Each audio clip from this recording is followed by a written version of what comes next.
E uma reviravolta importantíssima para o fim de ano do Flamengo. Além disso, evolui a conversa entre Flamengo e Inter e a contratação de Vitão fica mais próxima. A gente vai trazer todos os detalhes no vídeo de hoje. Tem também a divulgação aí do tempo que o Cebolinha vai ficar fora depois da lesão. Tem a Leila Pereira fugindo do Flamengo, galera chamando até de Leila Peideira, e faixa vergonhosa do Botafogo. Vamos falar sobre tudo isso no vídeo de hoje, mas antes eu quero saber se você já deu o like no vídeo, já se inscreveu no canal e já ativou o sininho para não perder nenhum novo vídeo. Já fez isso tudo? Então pega a visão, segue o Lucão e bora pras notícias do Mengão.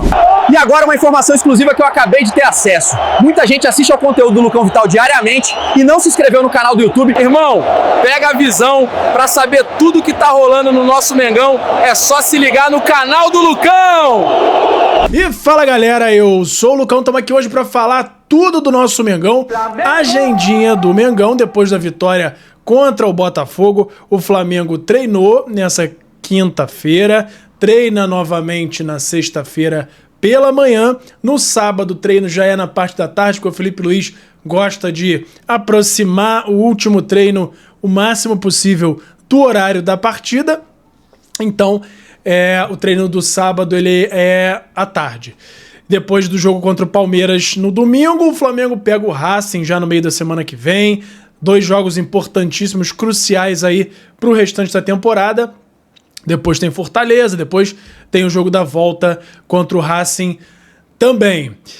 Vamos passar aqui para a primeira notícia, porque o Flamengo divulgou informações aí, uma atualização, né, aquele boletim médico sobre Alan, De La Cruz, Cebolinha e Saul. O comunicado primeiro do Alan, né, que ele participou parcialmente do treinamento dessa quinta-feira com o restante do elenco. De La Cruz também participou parcialmente. O Saul fez trabalhos em campo com a fisioterapia nessa quinta-feira.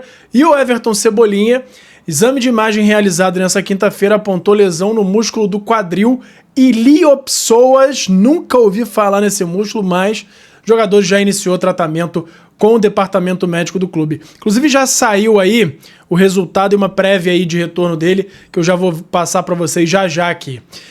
O Sport Flamengo, o jogo atrasado, que seria realizado no dia 13 de novembro, mudou de data. CBF atualizou o dia e o horário de Sport Flamengo em jogo atrasado da 12ª rodada do Brasileirão, que vai ser agora no dia 15 de novembro, na Arena Pernambuco, às 18h30, porque a princípio isso tinha sido marcado para o dia 13, só que na Arena Pernambuco já tinha um evento imobiliário marcado e acabou impossibilitando, porque o Sport já vendeu o mando de campo, ganhou lá seus 3 milhões de reais, não poderia voltar para a Ilha do Retiro. Então, o jogo vai se realizar na Arena Pernambuco, mas no dia 15.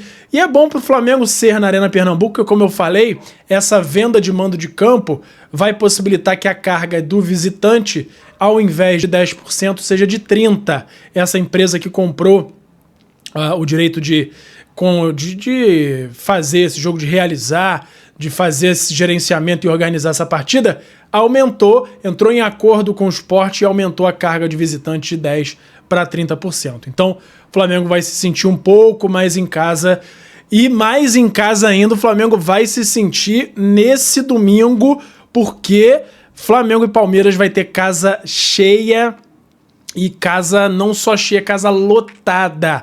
Ingressos para o duelo entre Flamengo e Palmeiras estão esgotados.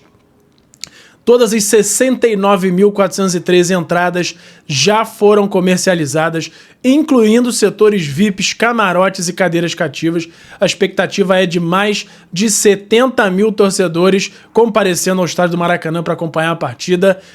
Vai ser um jogaço, é um jogo crucial aí para o Flamengo continuar brigando, o Flamengo se igualar em pontos lá com o Palmeiras. Palmeiras, que é um time muito consistente, tem muita ajuda da arbitragem, mas na parte que depende de si próprio, ele consegue manter uma certa constância. Então é muito importante o Flamengo, sempre que possível, retirar pontos em confronto direto. Então é mais importante ainda, porque além de uma possível vitória, cada gol que o Flamengo faz no Palmeiras ele aumenta um de saldo e diminui um de saldo do Palmeiras. Tudo bem que hoje o Flamengo já tem aí seus 20 gols de vantagem no saldo, mas ainda tem a questão de somar uma vitória a mais e o Palmeiras não sair do lugar na questão de número de vitórias, que é o primeiro critério depois da pontuação. Então, é um jogo importantíssimo e vamos ter casa lotada no domingo. Jogo sensacional do Flamengo e Palmeiras.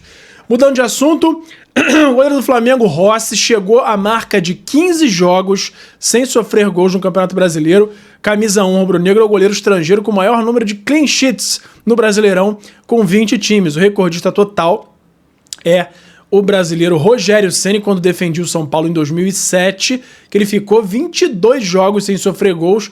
E aí tem ainda 11 rodadas aí pela frente, e se o Rossi ficar mais 7 jogos, ele atinge essa meta aí, pelo menos empata com o Rogério Ceni. Será que é possível? Possível é difícil, mas não é impossível. Vamos torcer para o Flamengo ficar alguns jogos aí, a maioria dos jogos, sem sofrer gol, porque além de ser um sinal de que o Flamengo vai estar muito bem na tabela, o Rossi ainda chega nessa marca aí do Rogério Ceni, né? Muito legal. E agora, meu amigo, tem uma faixa que foi tão vergonhosa, tanta vergonha alheia do Botafogo, botou uma faixa, entre outras, né? Uma faixa escrita Fair Play sim, cotas justas também. É de uma ridicularidade tão grande, porque a faixa fala contra o próprio Botafogo nos dois sentidos, nas duas partes da frase. Por quê? Se ele tá querendo fair play, o que é o fair play financeiro? A gente já explicou algumas vezes. É o time arrecadar mais do que gasta. E é exatamente o oposto do Botafogo. O Botafogo, com essas últimas contratações desses últimos anos, gasta muito mais do que arrecada.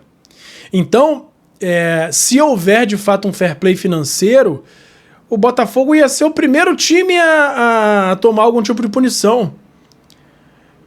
E aí, por outro lado, tá falando de cotas justas. O Botafogo, num clássico carioca, colocou 12 mil torcedores. Um time desse tamanho, com a torcida minúscula desse jeito do Botafogo, se for levar uma cota proporcional ao tamanho do time, ao envolvimento da torcida, tem que ter uma das piores cotas do Brasileirão. Então, se eles querem cotas justas, tem que diminuir, tem que cortar quase zero. Então, meu amigo, o Botafogo tá falando besteira contra si próprio. Fair play ele vai se ferrar e cota justa ele vai se ferrar mais ainda. Impressionante. Inclusive o Botafogo que virou freguês do Flamengo já há um tempo, há muito tempo, mas agora no Engenhão também. Botafogo e Flamengo nos últimos 9 jogos no Engenhão. O Flamengo venceu 8 dos 9 e uma vitória do Botafogo. Além disso, houve 2 confrontos fora do Rio, no Mané Garrincha e no Mangueirão, e o Flamengo venceu os 2. Freguesia? Será? Precisa nem entrar em mais detalhes, dá pra ver que o Botafogo virou de novo o que sempre foi, né? Tanto que essa história aí de tempo de Botafogo já acabou lá em 2024, vão ficar pra sempre lá, e tem aquela zoação do Caverna do Dragão. Botafogo vai ficar pra sempre preso no ano de 2024. Vamos falar agora de Leila Pereira. Por quê? Leila Pereira, né? A Carminha Alviverde, todos os outros apelidos que estão botando nela, ela decidiu se resguardar e não vai estar no Maracanã nesse domingo no duelo entre Flamengo e Palmeiras. Em meio à troca de farpas nos bastidores com o BAP, o presidente do Flamengo, a mandatária Alviverde, avalia que não há clima para marcar presença no estádio. A decisão tem como objetivo evitar possíveis constrangimentos e eventuais hostilidades ao transitar entre torcedores do Flamengo. Recentemente, Leila chegou a provocar a torcida rubro-negra ao chamá-la de terra flamista. Ela tá com medo, né? Não acho que iam fazer nada fisicamente com ela, mas que iam xingar muito, iam. Que iam pegar no pé dela o jogo todo, iam. Isso aí com certeza iria acontecer. Mas ela não indo, provavelmente vai acontecer do mesmo jeito. Devem dar um jeito aí de homenagear a Leila Pereira de qualquer forma. Mas ela resolveu se resguardar. Tá com medinho, vai ficar lá por São Paulo mesmo. E agora vamos falar aqui do Everton Cebolinha, porque saiu o resultado do exame inicial dele. Ele de fato tem essa lesão aí no músculo do quadril, das costas, esse músculo chamado iliopsoas, que eu nunca ouvi falar. E a previsão de retorno é, a princípio, 21 dias, mas não é nem retorno ao campo, é 21 dias de recuperação para voltar a treinar.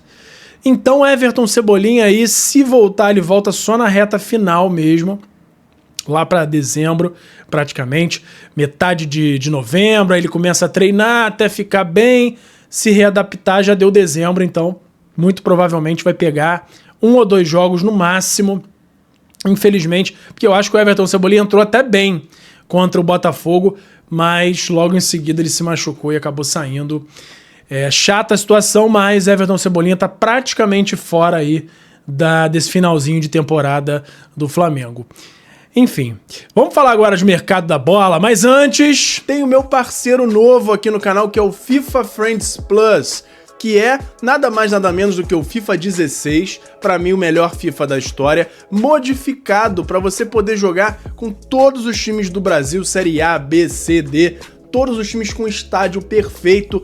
Tem até uma modificação para o gráfico dele ficar mais legal, a jogabilidade é a melhor possível e você pode ver os detalhes num canal que eu acabei de criar, que é o Lucão Joga. Lá eu tô jogando esse patch e você pode ter mais detalhes por lá e também se você for aqui nesse QR Code ou no link da descrição para ter mais detalhes dessa maravilha. Se você gosta de games ou se o seu filho, o seu neto gostam, mostra para eles e eles vão ver se não é a melhor forma de jogar futebol nos dias de hoje, beleza? Então beleza, vamos falar de mercado da bola. O Flamengo continua nas duas frentes nesse período agora, que é uma frente de renovações. Já renovou com a Arrascaeta, continua negociando para renovar com Rossi, com Felipe Luiz, posteriormente com Pedro. E, em paralelo, ele já começa a traçar os objetivos de contratação. A gente já vem falando dos focos principais de ataque, zaga e gol. Pro gol, a gente já vem falando que a decisão está tomada sobre um goleiro mais jovem para chegar. Tem o nome do Brazão, tem o nome do Mikael, goleiro reserva do Atlético Paranaense, como um dos nomes cotados aí para o Flamengo abrir negociações. Mas, como a gente já trouxe, o Felipe Luiz está pedindo uma prioridade para que a primeira contratação já seja de um zagueiro. E o Flamengo, além de ter os nomes aí que a gente já trouxe do Lautaro lá do River Plate, negociando, teve também o nome que foi falado por muita gente aí do Nino, que de fato é um dos nomes na lista do Flamengo, mas como eu já trouxe, o Nino perdeu um pouco de força internamente por conta dessa relação dele forte com o Fluminense. Mas o nome da vez, que inclusive está avançando relativamente bem a conversa entre Flamengo e Inter, é o Vitão. O Flamengo novamente está oferecendo o perdão do calote do Thiago Maia, mais um valor adicional. E o Inter não é que já aceitou, mas o Inter está mais aberto a negociações e há um otimismo maior para que esse negócio seja fechado já para o fim do ano. O Flamengo, da outra vez, ele chegou a oferecer um valor na casa aí dos 5 a 6 milhões de euros e o Inter foi pedindo mais, chegou a pedir 10 milhões de euros, mais o perdão da dívida do Thiago Maia, e aí o Flamengo pulou fora, não aceitou seguir nas negociações, mas dessa vez o Flamengo vai fazer uma nova tentativa, novamente envolvendo o Thiago Maia, e vamos ver se vai andar de fato esse negócio aí, se o Flamengo vai trazer um Vitão, que é um bom zagueiro, e o Flamengo precisa de fato de mais um zagueiro no elenco, porque o Cleiton tá saindo, não vai renovar o contrato, e o Felipe Luiz também não confia muito no João Vitor, não parece que vai confiar muito no Iago também, então o Flamengo vai ficar com Danilo, Léo Pereira, Léo Ortiz, e aí precisa de mais um zagueiro chegando, que pode ser o Vitão. Qualquer novidade que a gente tenha sobre esse assunto eu trago para vocês, mas eu já adianto que na última janela, enquanto o Flamengo negociava com o Inter, houve acerto salarial entre Flamengo e o staff do Vitão, tá? Então, a pendência maior ficou do lado do Inter, que não aceitou, o negócio não andou, mas dessa vez, caso de fato haja um acordo com o Inter, é bem provável que ele venha porque a parte salarial já tinha sido acertada no meio do ano. É óbvio, deve ter uma reavaliação, algum ajuste ou outro de novo, mas as bases já tinham ficado acertadas, então é meio caminho andado para a chegada de Vitão ao Flamengo. A gente vai acompanhar e qualquer novidade eu trago aqui para vocês, beleza? Por hoje era isso. E fala, galera da nação rubro-negra, nação maior e mais amada de todo o Brasil. Antes de encerrar o vídeo, eu quero saber se você já deu like no vídeo, já se inscreveu no canal e já ativou o sininho para não perder nenhum novo vídeo. Além disso, tem o botão hypar, que me ajuda muito a levantar o vídeo, a mandar o vídeo para cada vez mais gente. Você que tá aí no celular, lá na parte dos comentários, é só arrastar pro lado que vai aparecer a opção de hypar, e você clicando lá me ajuda muito a crescer o canal e me incentiva a continuar produzindo conteúdo aqui para vocês. Me ajuda nisso aí, beleza? Muito obrigado e até a próxima! Flamengo!